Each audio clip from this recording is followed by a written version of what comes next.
Eh bien, bonjour, enchantée. Je suis très contente de t'avoir au téléphone. C'est ça que j'avais fait la demande. La demande dans le sens où c'était plus un grand remerciement, en fait, de proposer tout ça, tout ce programme à toutes ces femmes comme moi, qui ont ce problème de vaginisme. Et donc, je vais essayer de faire bref, et moi, j'aime bien parler. Donc, je vais faire au mieux. Au pire, je ferai peut-être quelques vocaux. Déjà, ça a commencé, j'ai été découvert par le biais de... Euh, mince, je ne sais plus comment elle s'appelle. C'est sur Instagram. Ah bah je perds le nom. Après, je vais retrouver pendant que je fais les vocaux. Après, je vais rechercher. Et un jour, j'ai vu passer ce petit post sur le vaginisme. Je me suis dit, il est temps de faire quelque chose. Parce que au fond de moi, je le savais un peu. Je fermais les yeux là-dessus, totalement. J'avais été voir une gynéco qui m'avait fait très mal, très peur. Et j'avais plus du tout été voir de gynéco ni sage-femme.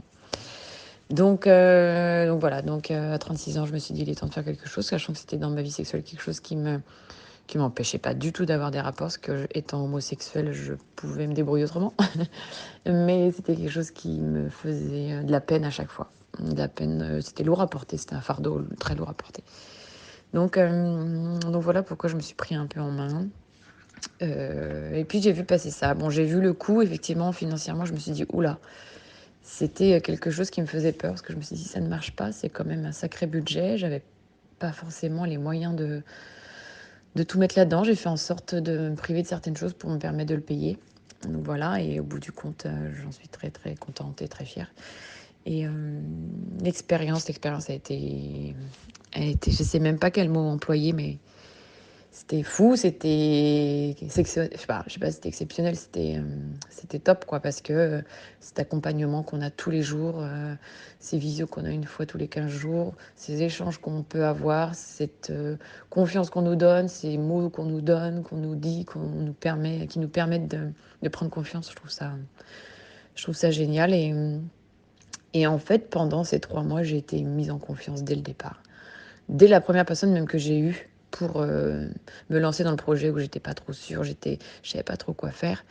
Dès là, en fait, c'est là que je me suis dit, bon, je ne tombe pas n'importe où, je ne fais pas n'importe quoi, et je me suis dit, vas-y, fonce. Donc voilà, j'ai eu Céline en accompagnement qui apparemment débutait, mais qui a été vraiment géniale, qui a toujours été là avec des mots très réconfortants. Et sur les quelques moments de doute que j'ai eu, j'en ai pas eu beaucoup, mais j'en ai eu quelques-uns, qui m'a toujours donné confiance. Et c'est vrai qu'une fois que je suis partie dans quelque chose, je fonce, quoi. Donc je fonce, et c'est vrai qu'au bout d'un mois et demi, 2 mois, enfin au bout d'un mois, j'ai commencé les dilatateurs, au bout de 2 mois, j'avais tout passé. Et j'avais tout passé sans me dire, faut que je le fasse, faut que je le fasse. Ça s'est fait naturellement. Donc Céline m'a été très contente de mon parcours, j'étais très fière de moi. Alors c'est très drôle, parce que j'ai pas eu peur de commander les dilatateurs, chose que j'aurais pu avoir peur avant. Quand je les ai reçus, je me suis dit, oula, c'est quand même, le 5e est quand même gros. Sachant que moi, j'avais un vaginisme primaire où j'avais vraiment rien qui rentrait. J'étais très, très contractée, j'avais peur de tout. Je n'arrive pas à mettre de tampons, j'arrive pas forcément trop encore. J'ai beaucoup moins d'appréhension pour essayer les mettre. Même si c'est pas une fin en soi d'en mettre tout le temps pendant nos règles, ça je sais bien. Mais c'est quelque chose que j'aimerais réussir à faire. Donc voilà, je m'y colle. Je m'y colle au moment de mes règles, à voir comment ça se passe après. Voilà pour ça. Et donc les dilatateurs, voilà. Donc quand je les ai vus, je me suis dit, oula. Et puis j'ai commencé avec le premier, et la toute première fois que j'avais vraiment suivi le protocole qu'il y a dans le programme, sur les vidéos, les feuilles qu'il y a sur chaque étape. J'avais bien suivi ça. Ça met vraiment en confiance, et c'est vraiment important de le faire. C'est ce que je disais aux filles qui étaient avec moi dans le groupe, qu'il fallait vraiment suivre, entre guillemets, le protocole du massage, de la musique douce, des huiles, enfin tout ça. Moi, je l'ai fait comme ça, et encore aujourd'hui, je prends tout ce protocole-là. Et quand j'ai vu le premier, je me suis dit, de toute façon, j'étais prête en fait à le faire. Sauf qu'au moment où il a fallu commencer, je me suis sentie partir faire un petit malaise vagal. Sauf que moi, je me sens partie, parce que j'en fais régulièrement.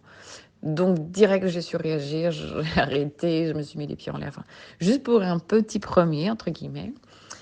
Voilà, je me suis repris. En fait, moi, je suis pas du genre à abandonner, donc j'ai retenté, et ça a marché, et c'est rentré tout seul.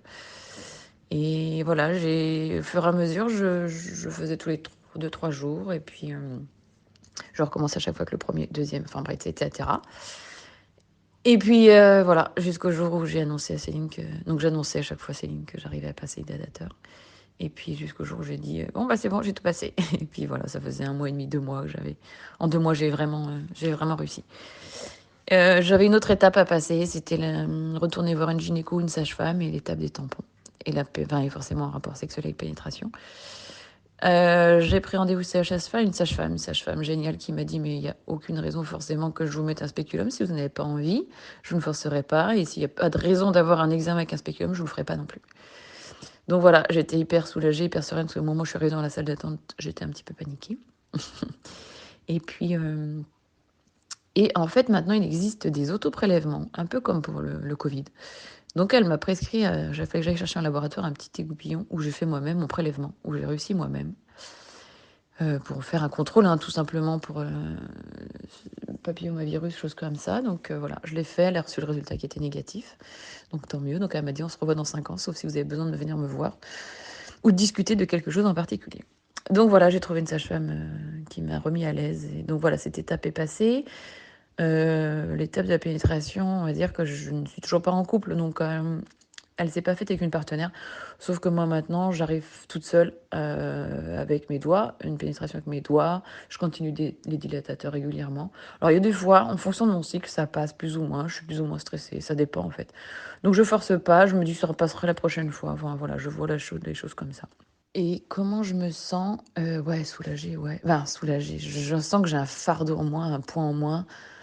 De toute façon, en fait, dans le programme, c'est ce que je dis à Céline, c'est pas qu'on se sent pousser des ailes quand on arrive à mettre l'hydratateur, mais on se sent soulagé, on se sent invincible, on a l'impression que rien ne peut m'arriver. Enfin, moi, j'ai eu la sensation que rien ne pouvait m'arriver. Et c'était bizarre comme sensation, c'était de dire, bah ça y est, je me sens libérée de quelque chose. Voilà, je peux avoir vraiment, je me sens être capable d'avoir une vie sexuelle épanouie.